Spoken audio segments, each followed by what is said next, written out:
mesmo sem a gente lá, tem 7 pessoas assistindo. Só bacana, né? Agora 5.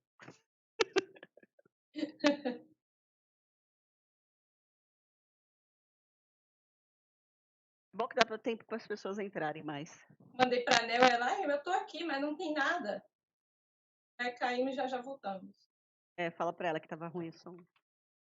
E aí, AP, melhorou? Paty, fica esperta. Tá no ar. Opa, tá no ar, parece Oba, aquela podemos falar série da AP. Globo. Podemos falar AP. Dá um ok aí no WhatsApp, por favor. Com certeza, já deve estar no ar. Então vamos lá, vamos continuar. Obrigada a todos por esperarem o problema técnico ser resolvido. Gente, um beijo para vocês do de canal da Wilane, da Eliana e do AP. Muito obrigada. Gente, obrigada aí. Agora vocês conseguem ouvir a nossa belíssima voz. Estão ouvindo bem, gente? Sim. Aqui, como é que eu faço? Acho que melhorou. Boa, Solange, boa. Melhorou? Ah, não tá mais picotando? Essa é a nossa voz real mesmo, Solange. Para não. E aí, podemos continuar?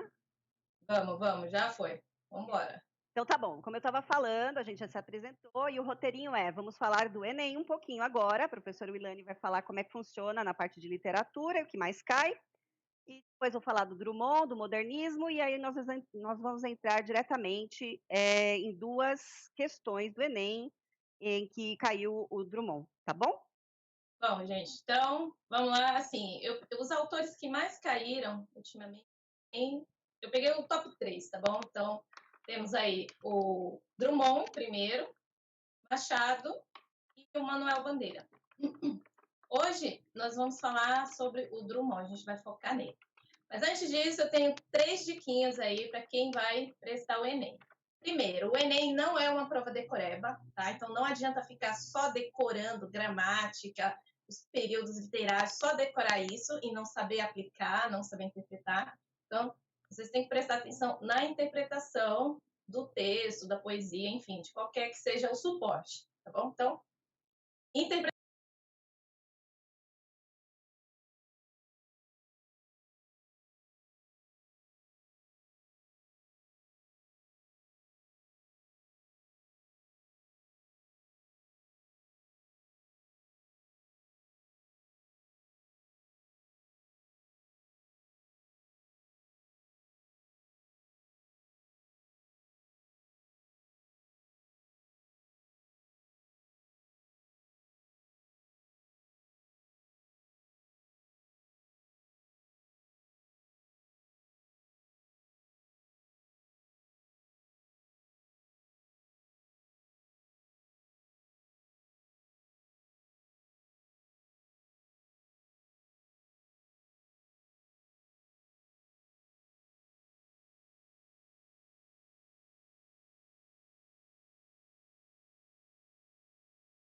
Características de um período X, e aí ele pode mudar, né, essa sua obra, essas suas características de acordo com outro período, né, ou aparecerem outros autores, outros artistas que têm outras características Y, né, e aí isso mais ou menos é classificado em períodos e tem nomes, né, na literatura, nomes de escolas, movimentos literários ou escolas literárias. Então, no Brasil, a gente tem alguns, né, temos no mundo todo, mas no Brasil a gente tem trovadorismo, desculpa, trovadorismo é em Portugal, mas a gente tem barroco, a gente tem arcadismo, romantismo, realismo, e nós temos também o parnasianismo, simbolismo, e nós temos o modernismo, que seria aí a última escola classificatória, porque agora a gente tem o pós-modernismo, não tem muitas classificações pós isso, certo? Então, são movimentos, são características mais experimentais hoje em dia, tem coisas bem loucas, tal, coisas do absurdo, várias outras classificações que não dá para incluir em um movimento em si. Então, o modernismo, ele, como eu disse, não aconteceu assim de uma hora para outra. No outro dia já era modernismo, né? Então, ele foi acontecendo aos poucos, mas ele tem um marco, e o marco dele é na Semana da Arte Moderna de 1922. Esse marco aconteceu no Anhangabaú, no Teatro Municipal, né, em que alguns artistas da área de pintura, da área de música e da área de literatura se juntaram, né, para fazer uma apresentação da Semana da Arte Moderna, né? Então, a Semana da Arte Moderna, que aconteceu em 1922, foi um marco muito importante na história e na literatura brasileira, né? Aconteceu no dia 13, dia 15, dia 17 de fevereiro, né? E o que representou essa Semana da Arte Moderna? Uma ruptura de padrões da arte, né? Então, assim, eles queriam chocar a sociedade, né? Trazer uma ruptura dos padrões que vinham sendo utilizados na literatura, na música, na pintura, com coisas muito corretinhas, certinhas, com regras, né? Então, assim, é característica desse período e dessa arte temas do cotidiano, temas urbanos, tá? Uso livre da palavra, textos diretos, choque cultural, né? Então, esse período, ele foi classificado didaticamente em 3 fases. Então, a gente fala de fase do modernismo brasileiro. Fase 1, fase 2 e fase 3. A primeira fase é chamada de fase heróica, né, em que eles tinham esse engajamento radical, de mudança de paradigma. A segunda fase é chamada de fase consolidação ou reconstrução. E a terceira fase é chamada de reflexão, a fase da reflexão. Eu vou falar mais ou menos aqui a época para vocês se situarem historicamente no que estava acontecendo. Então, a fase heróica foi da 1922 a 1930. A segunda fase foi de 1930 a 45, então aí período da Segunda Guerra Mundial. E a fase de reflexão, didaticamente falando, foi a fase após 45, certo? O Drummond se encaixa na segunda fase, tá? Então agora eu vou falar um pouquinho, foi bem rápido o que eu falei sobre as fases, tá? Agora eu vou falar sobre o Drummond.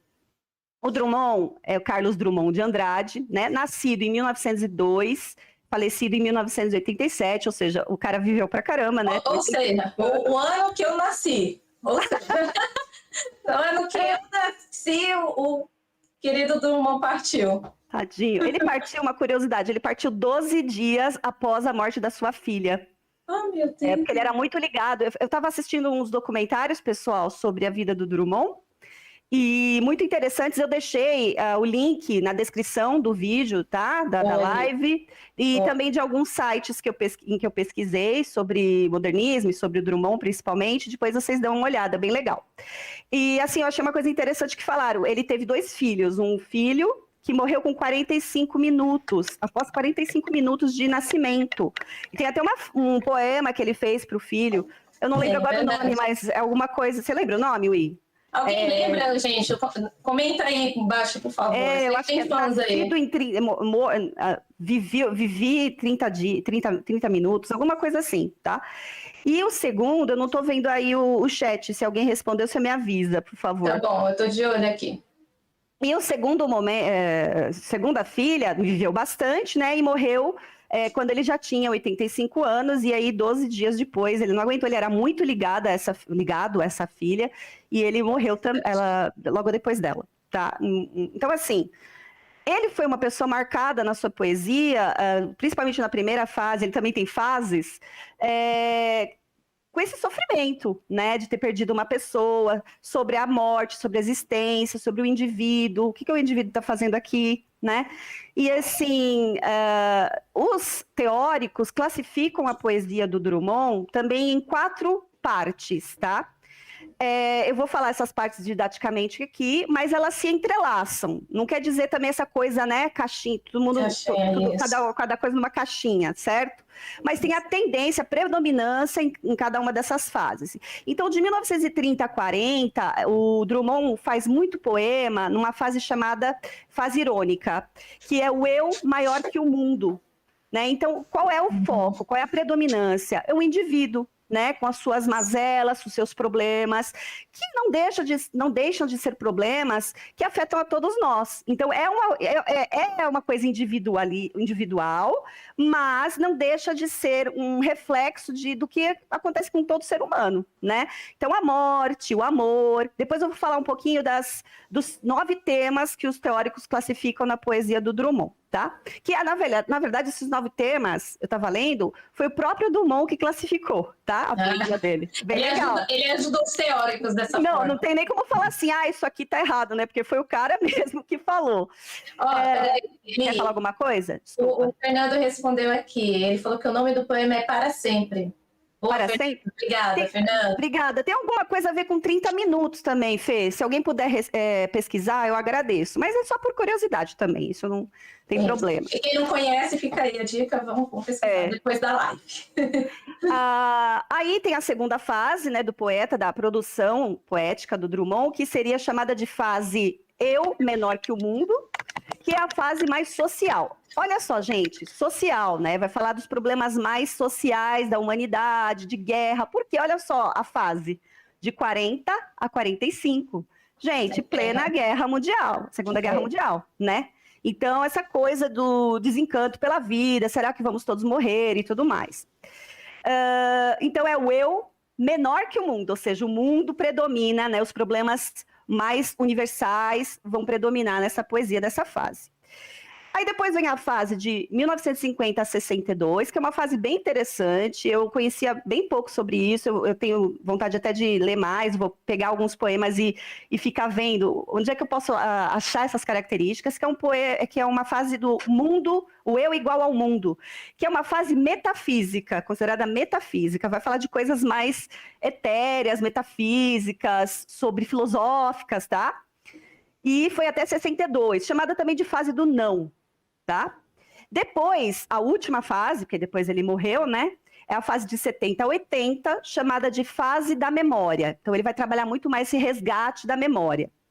É isso, bem assim, didaticamente, bem simples. Claro que é um poeta que escreveu sobre várias coisas. A gente tenta classificar para organizar o pensamento, mas não dá para você falar, ele é um poeta modernista de fase X, né? A gente fala, é da fase da segunda fase, e didaticamente você vai ver que nas provas, a UI pode falar isso pra gente, eles dão na hora de corrigir, né, as provas, eles dão essa coisa meio que classificatória didática, né? É porque ele é da fase 2, não é da fase 1, tá?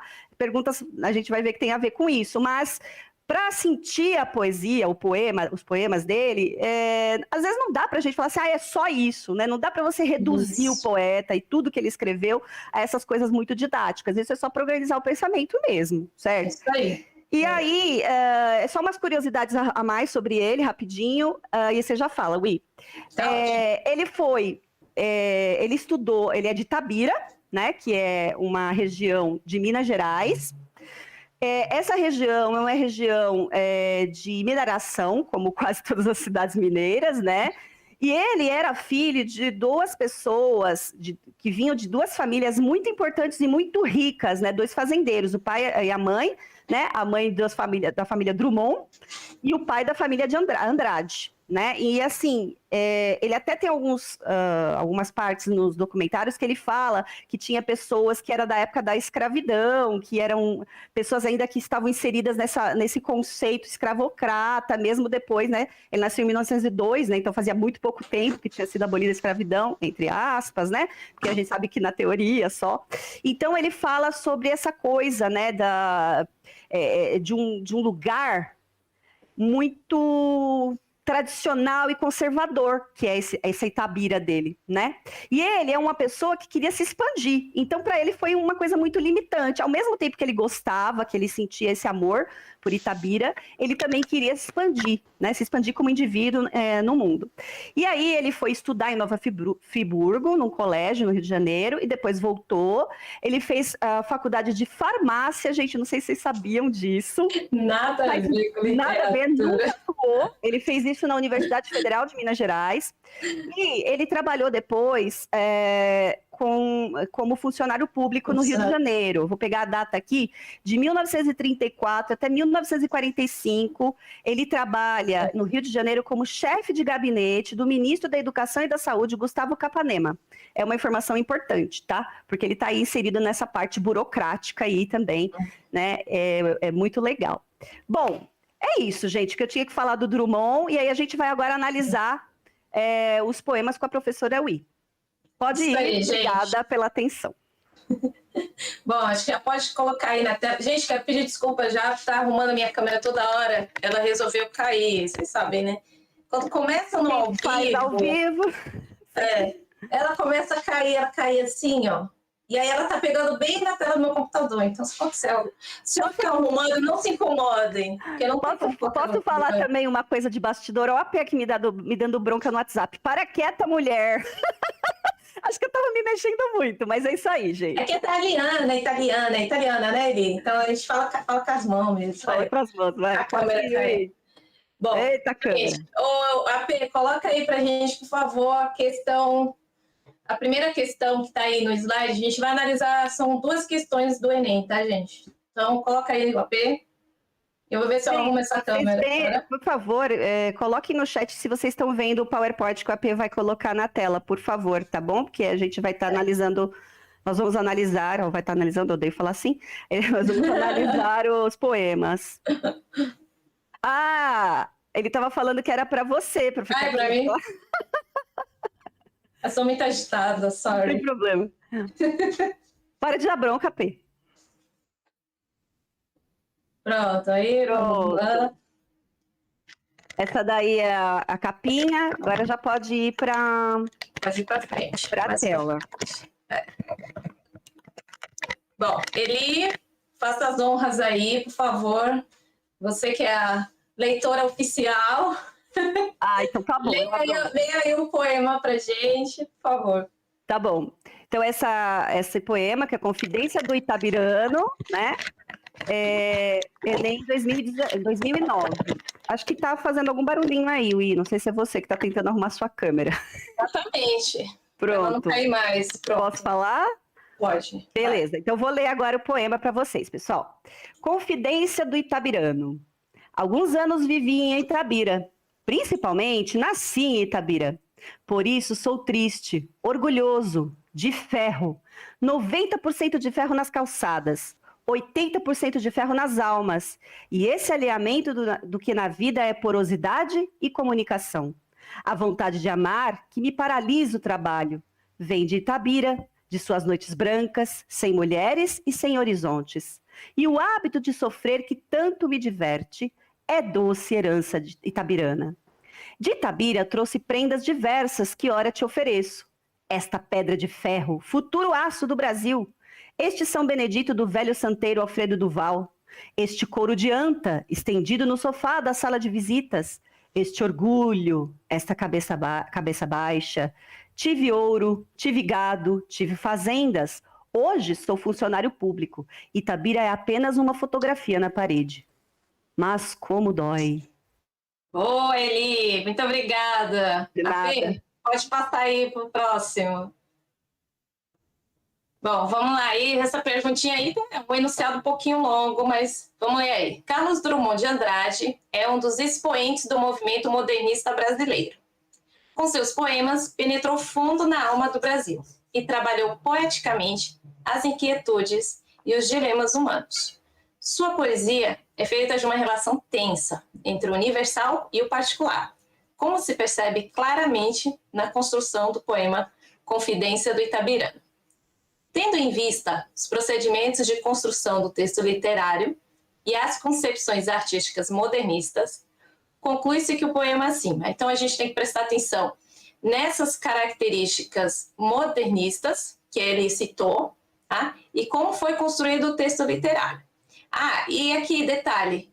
Vejam que no enunciado ele coloca, é feita uma relação tensa entre o universal e o particular, certo? Então, se tivesse na prova, a gente poderia grifar todas essas partes. Agora vamos para as alternativas. Letra A. Ô, Eli, posso falar uma coisinha? Se o pessoal já quiser dando uma olhada, se eles conseguem ir respondendo também? Ah, então, sim. Não dá ainda as respostas Vejam aí, pessoal. Você pode ir lendo, mas deixa para dar a resposta no fim. Tá, beleza. Tá bom. Representa a fase heróica do modernismo, devido ao tom contestatório e à utilização de expressões e usos linguísticos típicos da oralidade. Tá. Certo. E aí ele... Não, então, vamos ler de uma vez? É para dar para o pessoal poder responder. Dá tempo de responder. Tá. Apresenta uma característica importante do gênero lírico, que é a apresentação objetiva de fatos e dados históricos. C. Evidencia uma tensão histórica entre o eu e a sua comunidade, por intermédio de imagens que representam a forma como a sociedade e o mundo colaboram para a constituição do indivíduo. Letra D. Critica, por meio de um discurso irônico, a posição de inutilidade do poeta e da poesia, em comparação com as prendas resgatadas de Tabira. E, por último, apresenta influências românticas, uma vez que trata da individualidade, da saudade da infância e do amor pela terra natal, por meio de recursos retóricos pomposos. E aí, pessoal, alguém quer arriscar? Vamos lá? A, B, C, D ou E? Vamos ver aí se alguém responde no chat. Vamos ver aí. E aí, Fernando, Tatiane? Vamos responder aí, pessoal. Que alternativa vocês acham que está correta? Pode chutar, mas tenta aí. Pode chutar, também vale. Vai ganhar prêmio. Opa! Alguém respondeu? Senão a gente já vai para... Não, ainda não. É que essa pergunta é um pouquinho complexa, realmente. Bom, então vamos começar a analisar, vai. Vamos. Representa a fase heróica do modernismo. E aí, Eliana, representa ou não representa? Não! Já na primeira a gente já mata isso aí, né? Porque a fase heróica, como nós falamos no começo, é a primeira fase do modernismo. E o Drummond pertence à segunda, né? A fase heróica, didaticamente falando, é a primeira fase, que é a fase de ruptura, radicalismo, né? Choque cultural, que foi a fase que começou, né? Vamos dizer assim, só como marco, em 1922. E o Drummond pertence à fase após 1930, que é a segunda. Então, só aí, não precisa continuar lendo, já tá errado aí, certo? Boa, Eliana, valeu. E mais uma coisa que eu queria destacar nessa alternativa é esse finalzinho, usos linguísticos típicos da oralidade. A gente não vê essas expressões orais, tá? Então, por exemplo, o né, o aí, a gente não vê esse tipo de construção nessa poesia, tá bom? Dá para pegar o erro também por essa parte. Então, alternativa A, erradíssima. Vamos para a B. Apresenta uma característica importante do gênero lírico, que é a apresentação objetiva de fatos e dados históricos. Gente, e aí? Está apresentando de forma objetiva os fatos? O que vocês acham? Dados históricos. Muito menos dados históricos, né? Que parte dados históricos aí? Ele fala muito subjetivamente sobre a vida dele como itabirano, como Itabira, né? Ele faz bastante descrição das coisas mais pessoais. Tudo bem, tem a ver com a cidade, mas é muito mais individual e subjetivo do que objetivo, acredito eu, tá certo? Tá certíssima, isso mesmo. É mais do ponto de vista dele sobre a cidade, não que a cidade é em si. Então não é essa. Não é essa. Vamos lá. Letra C. Evidencia uma tensão histórica entre o eu e a sua comunidade. Lembra que no começo eu falei, presta atenção nessa parte aqui, é a quarta linha aqui do enunciado. Poesia é feita de uma relação tensa entre o universal e o particular. Então ele já está até ajudando a gente no próprio enunciado. Já está ajudando, o Enem tem muito isso. Então, legal. Então, assim, o eu é quem? O universo particular. E o universal representa o quê? A comunidade. Por isso que dizem que é bem diferente do vestibular, né? Isso, tipo da FUVEST, por exemplo, que é mais conteudista, você tem que memorizar, né? O que aconteceu, o que estava no livro. enfim, você tem que ficar memorizando. O Enem não, você tem que interpretar. É bem diferente. E é mais inclusivo, né? Mais pessoas conseguem ir melhor nele. Então, aqui, ó, já tem uma primeira parte aqui que tá correta. Fora isso, na poesia, você pode voltar lá, AP, na poesia, por favor? Deixa o AP voltar na poesia. Aqui, ó, quando ele fala, ó, há alguns anos vivi em Itabira, por isso sou triste, orgulhoso. Então, de ferro. Então, ele atribui o que ele é a Itabira. Então, é o ponto de tensão entre o eu e a comunidade. Então, a comunidade de Itabira moldou quem é o Drummond não, né? O eu lírico, né? O poeta. De forma que ele é triste, orgulhoso, enfim, ele coloca mais outras coisas. E eu achei legal sobre... Posso comentar um pouquinho? Claro. É que ele fala sobre 90% de ferro nas calçadas, 80% de ferro nas almas, né? Eu não sei, para mim isso remete à parte de Itabira que tem a ver com a mineração, né? Isso, é legal, exatamente. sei lá, não sei o que você acha. Eu acho que está correto, porque ele está fazendo sempre essa referência de como é a cidade de Itabira. E ele dá muito valor a essa parte de mineração. Tanto é que a gente vê ferro aí repetido mais de uma vez. Tá? Legal. E as imagens, aqui quando a gente fala por intermédio de imagens que representam a forma... Totalmente. As imagens a gente pode pegar toda essa parte de descrição, que ele está descrevendo a cidade. Isso é as imagens, tá? Então, por exemplo... Santo, o sofá. Isso, essa pedra de ferro. Então, assim, o gado... Tudo que está descrevendo a cidade é essas imagens. E tudo isso, todo o entorno, né, do eu lírico, né, naquela cidade, ele está fazendo o quê? Ele está construindo o indivíduo. Então, o poeta, ele é o que ele é pelo meio que ele viveu, ali em Itabira. Ótimo. Portanto, alternativa correta. Letra C. Pode passar o próximo slide, AP? Aí já fica marcando assim. Aí a gente vai ver só porque que as outras estão erradas. Vamos lá. Quer ler ele, por favor? Na D fala, critica por meio de um discurso irônico a posição de inutilidade do poeta e da poesia em comparação com as prendas resgatadas de Itabira. Bom, se você... Eu não achei nenhuma inutilidade aí do poeta, né? Não sei.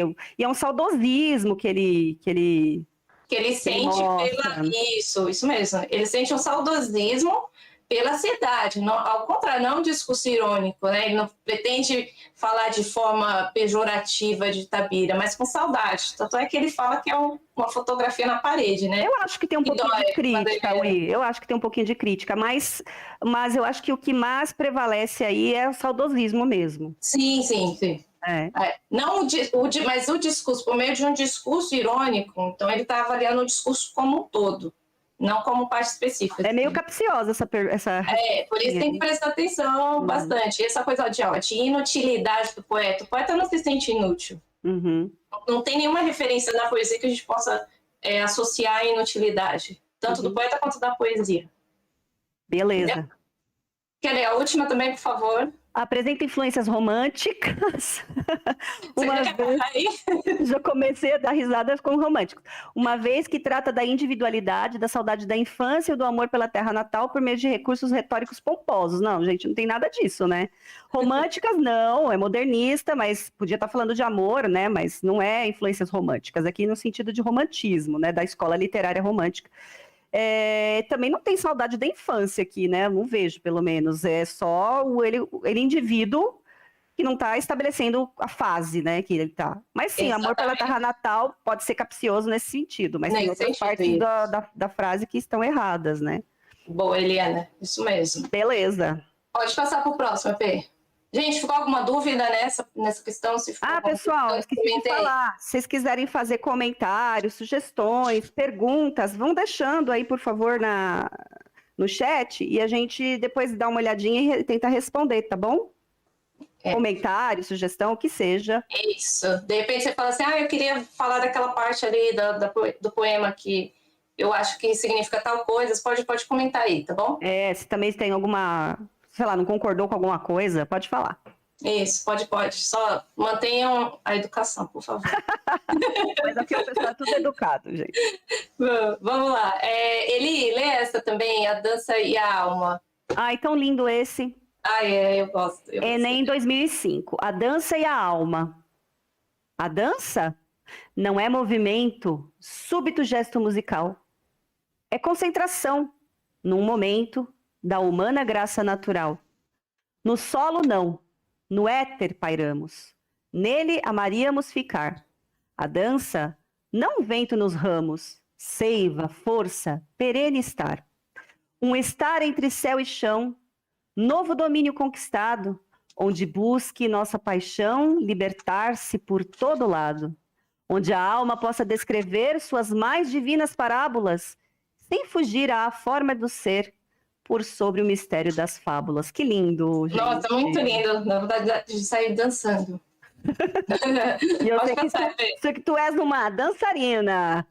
Opa, eu gosto. Aqui, falou em dança, falou comigo. Não é à toa que eu escolhi essa aí. Legal. Pode passar para a próxima, P, por favor. Próximo slide, AP, por favor. Tem próximo, né? Opa, tem. Aí. Vai. Vamos lá. A definição de dança em linguagem de dicionário que mais se aproxima do que está expresso no poema é. Então, o que a gente tem que pensar aqui? A definição de dança de acordo com o que está no poema. A gente não pode pensar de acordo com os nossos conhecimentos de mundo, tá bom? Ainda que esteja certa a alternativa, que faça sentido com a realidade, ela tem que fazer sentido com a realidade do poema. Certo? Tendo isso em mente, certo. Vamos lá.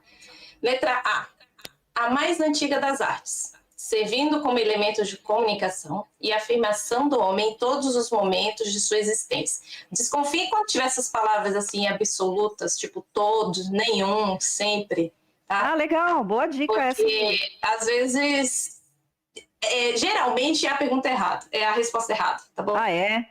Geralmente, então tem que prestar muita atenção. A não ser que no texto tenha coisas assim, que sejam o tudo ou nada. Aí, beleza. Radicais. Uhum. Que sejam radicais. Entendi. Então, bom, a mais antiga das artes. No poema, não fala sobre que a dança... O tempo em que a dança começou a aparecer, em que momento da história, se ela é antiga, se ela é nova, se ela é contemporânea, não fala nada disso. Então, só por essa parte aqui, a gente já pode eliminar ela como resposta incorreta, tá bom? Gente, se tiver alguma dúvida, vocês vão falando aí, tá bom? Letra B. A forma de expressão corporal que ultrapassa os limites físicos, possibilitando ao homem a liberação de seu espírito. Vou ler as outras, tá? E aí, quem quiser responder. Letra C. A manifestação do ser humano, formada por uma sequência de gestos, passos e movimentos desconcertados. Letra D. O conjunto organizado de movimentos do corpo, com ritmo determinado por instrumentos musicais, ruídos, cantos, emoções, etc. Letra E. O movimento diretamente ligado ao psiquismo do indivíduo e, por consequência, ao seu desenvolvimento intelectual e à sua cultura. Agora, vamos lá. Vamos analisar a letra B. A forma de expressão corporal que ultrapassa os limites físicos. AP, você volta lá no poema, por favor? Vamos ver se ultrapassa os limites físicos da dança. Olha lá, ó, a segunda estrofe. Isso mesmo, segunda estrofe. No solo, não. No éter pairamos. Nele amaremos ficar. Então, quando ele coloca aí no éter, o éter, pessoal, além do produto químico lá, ele significa regiões acima da atmosfera. Então, se está acima da atmosfera, né, está acima do mundão aqui que a gente está, do chão, significa que quando você está dançando, você ultrapassou. É como se você estivesse no céu, tá bom? É um negócio até um pouco mais metafísico, assim, né? Tipo, outra dimensão, uma dimensão meio complicada de explicar, éter, né? Um negócio, né? Que não se explica. Exatamente. Então, você ultrapassa o seu físico, porque você chegou lá no céu. Então, não é físico a gente chegar no céu, certo? Então, por meio da dança, a gente consegue. Ainda não conseguimos. Eu vou pro céu quando eu morrer, sim. Tô brincando. Mas ainda quando estiver no corpo, você só vai pro céu dançando aí, tá vendo? E ali Segundo também, Drummond, né, ó, um estar entre céu e chão. isso, perfeito. Um está entre o céu e o chão. Exatamente. E outra forma, agora ele foi mais direto, né? Ele colocou já que era céu ali. E a parte quando ele fala de libertar-se, né? Aqui, ó. Libertar-se por todo lado. Então, o homem se liberta em todas as partes que ele tiver, enfim. E ele fala de alma também, né, Will? A alma é tudo uma coisa muito metafísica, é o mistério das fábulas. Exatamente. Suas mais divinas parábolas. Então, tudo corrobora com uma coisa mais de alma, uma coisa mais fora, sem ser tão físico. Metafísico, então, sim. Agora volta lá Isso, obrigada. Então, assim, ultrapassa os limites físicos, ultrapassa. Possibilitando ao homem a liberação de seu espírito. Como a gente já viu, onde estava lá, ele não fica... É um estar entre o céu e o chão, então ele está ultrapassando, está liberando seu espírito. Muito legal. Aí, alternativa correta. Certo, Elie? A letra B, muito bem. Vamos ver a C. A manifestação do ser humano, formada por uma sequência de gestos, passos e movimentos desconcertados. Nossa, tá a impressão que é um negócio ruim, né? E eu já tive uma impressão diferente do poema, que é... Ainda mais bonito, né? Então... Não. E aí? E assim, gente, o poema ele não está explicando qual é a sequência de gestos que você tem que fazer para dançar, né? Então, não faz nenhum sentido. Ainda que você tenha que fazer sequências de gestos para dança, o poema não diz isso. E quem manda é o poema. Então, a gente tem que prestar atenção nele. Então, a alternativa incorreta, letra D. O conjunto organizado de movimentos do corpo. Bom, nem sempre vai ser organizado, né? Pode ser uma dança livre, então não necessariamente. Com ritmo determinado por instrumentos musicais. Essa aqui está toda errada, mas eu vou destacar instrumentos musicais. O poema fala alguma coisa ali sobre instrumentos? Não. Não faz nem sentido essa questão. Ele fala sobre emoção e tal, mas assim, é uma palavra que não dá para confundir a pessoa, não. Eu acho que essa daqui tá até mais fácil que a primeira questão. Essa pergunta aqui foi dada de brinde, assim, de presente. Letra E, o movimento diretamente ligado ao psiquismo do indivíduo e, por consequência, seu desenvolvimento intelectual e a sua cultura. Aqui eu destaco desenvolvimento intelectual. Eu acho que isso já matou, essa palavra matou. Tem nada de intelecto, né? É sentimento, é metafísica, é alma, é outra coisa, né? Isso, exatamente. Então, a poesia não, desculpa, o poema não fala disso. Então, legal que você tenha falado isso, poesia e poema, né? Só pra... sim. Explica, por favor, Eli. Então, o poema é a concretude da poesia, né? Poesia é a coisa mais generalizada, né? Então, o cara escreve poesia, escreve em poesia, né? Em verso. E o poema é a concretude, é o próprio texto em si, né? Então, fala assim, esse poema que a gente está analisando é o correto. Você falar essa poesia, não, essa poesia que é concretizada através do que a gente chama de poema. São dois conceitos um pouco confusos, mas foi bom ter lembrado nisso aí. A poesia é mais abstrato, né? É mais a conceituação em geral, né? Ele não escreve prosa, né? Ele escreve poesia, né? E escreve em forma de poesia, né? E os poemas são os próprios textos em si. Boa, Eli. Obrigada. Muito bom, de nada. Bom, muito legal esse poema. Eu não conhecia esse daí da dança, viu? Não, Eli? Não, eu tenho um livro. Deixa eu ver se eu consigo pegar ele aqui atrás. Esse livro é bem legal. Deixa eu ver se não... Só um minutinho aqui. Eu devo ter aparecendo aqui, mas eu vou pegar. Muitas pessoas não devem conhecer, né?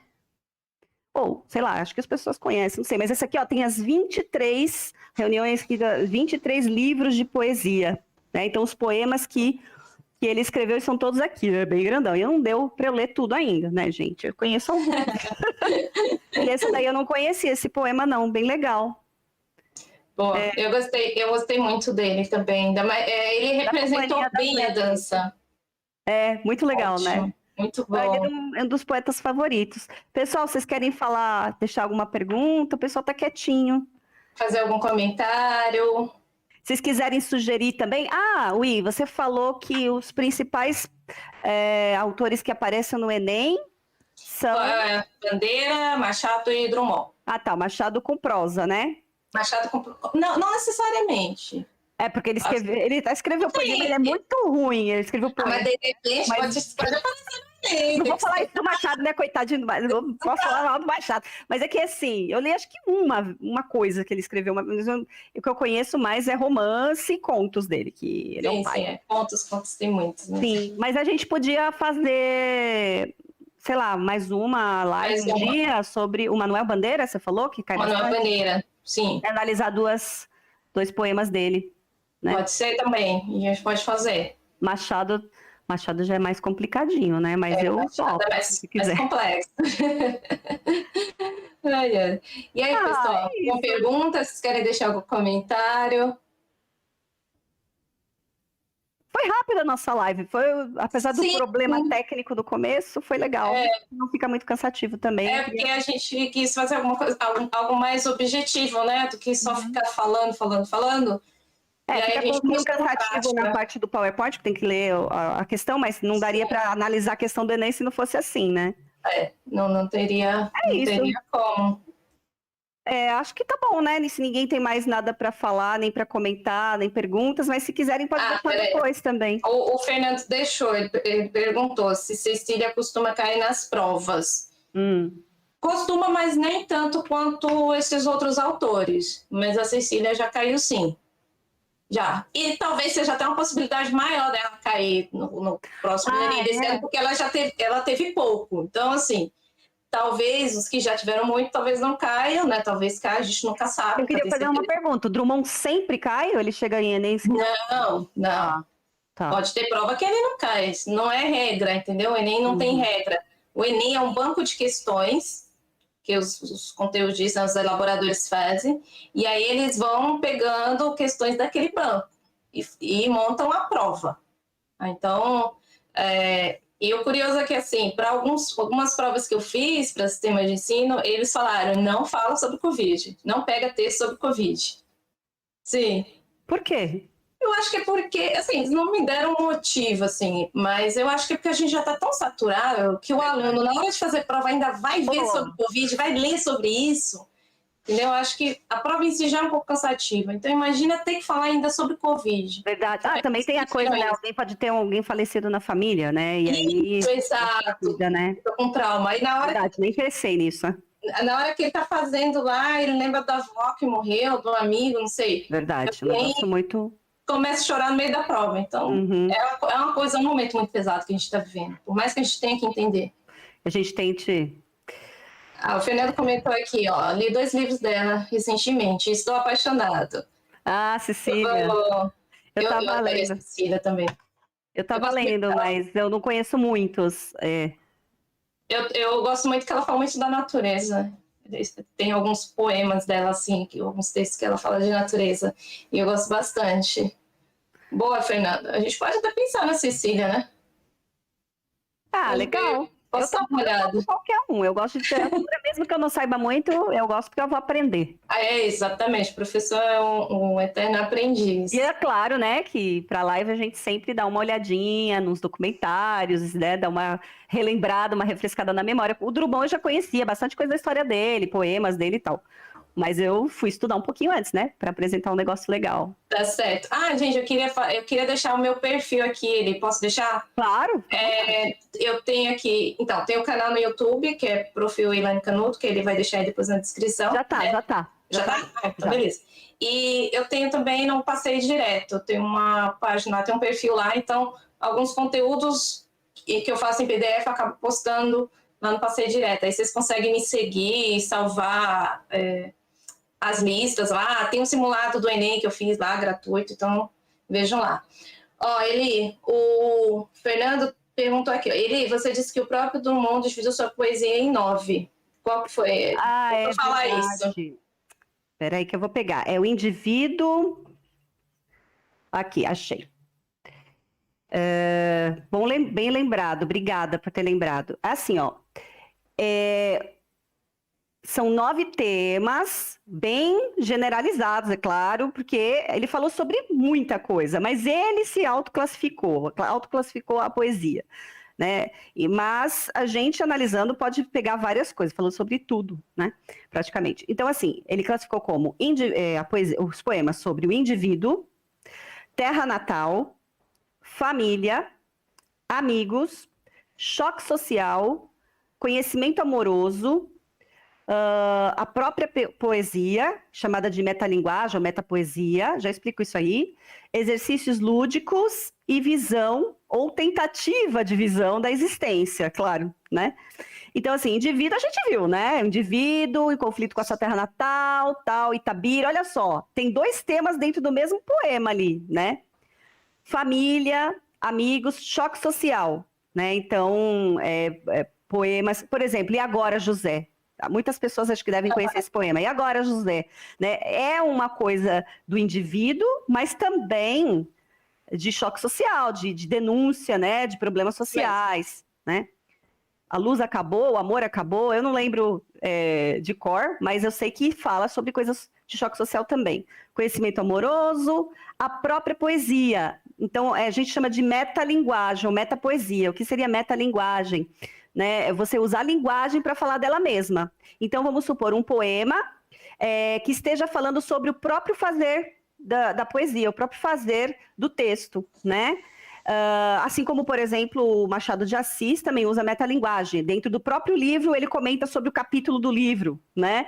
Então, isso é bem legal. É uma das características da literatura que eu acho mais legais. Metalinguagem sempre aparece no Enem. Pode não ter texto do Drummond, pode ter texto de qualquer outro autor, metalinguagem sempre aparece no Enem. Isso aí é bem legal esse recurso.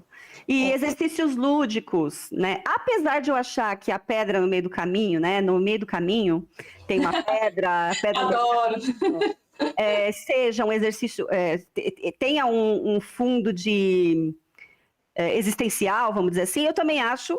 eu também acho não, gente, isso é óbvio, tem exercício lúdico aqui, que é a brincadeira com as palavras, né? Então, olha só, não dá para você pegar os temas e falar assim, isso aqui é só esse tema, tem os temas se conversando também dentro dos poemas, né, dos textos. É bem legal isso. Eu tinha lembrado de uma coisa, queria falar, sim, que o outro poema, que é o segundo que a gente analisou, ele me lembra mais a parte da metafísica, né? Isso mesmo, Eli. Então, essa é aquela classificação que a gente viu, eu igual ao mundo, filosófico, metafísico. Que era a última parte, era a última... o Fernando comentou mais uma coisa, ó, ele falou assim, do Drummond. Ele foi um dos raros poetas que conseguiu se dedicar com tanto afinco a tantos temas, é verdade. É verdade. Tantos temas diferentes, boa, Fê. Ele era mais abrangente, né? Ele não ficava só no eu, assim, só falando sobre ele e tal. Murilo Mendes. Uma live sobre Murilo Mendes. O Fê adora o Murilo Mendes. Boa. Fala. Eu conheço pouca coisa, mas eu posso... Também conheço pouca Fê, você pode conversar comigo aqui no canal sobre o Murilo. Exatamente, aí, ó. Posso aprender com você também, e aí o pessoal que assistir também. Porque eu sei que ele gosta bastante. Boa, e sempre, de vez em quando, não vou dizer sempre, de vez em quando aparece em algum vestibular aí. Se não no Enem, mas em vestibular sai. Vestibular, tá. É porque ele é bem contemporâneo, né? Ele é bem contemporâneo, né? Ele é, assim, mais atual, né? Então, tem isso também. Aí o poeta, o Fernando comentou, é meu poeta predileto. Muito bom, gente. Eu conheço muito, Fê, mas eu vou analisar mais o Murilo Mendes, vou dar uma olhada nele. Eu acho que é isso, né, Ui? Bom, acho que sim. Obrigada, gente. Obrigada, gente, pela participação. O vídeo vai ficar gravado no nosso canal. Se precisarem também, compartilhem com quem está estudando para o Enem, até para o vestibular, porque serve, né? Também para quem está estudando como um todo, a literatura, para quem gosta de poesia em geral, de literatura. Eu estou um pouquinho parada no canal por causa do trabalho, então a PEC está tendo muito mais lives e vídeos, mas logo eu volto. E eu quero agradecer ao Ui, né? Obrigada. Que a gente se conhece há muito tempo. A professora Wilane, a Ui, obrigada pelo aceite ao convite. Obrigada pelo seu compartilhamento do conhecimento. E obrigada a todos pela participação.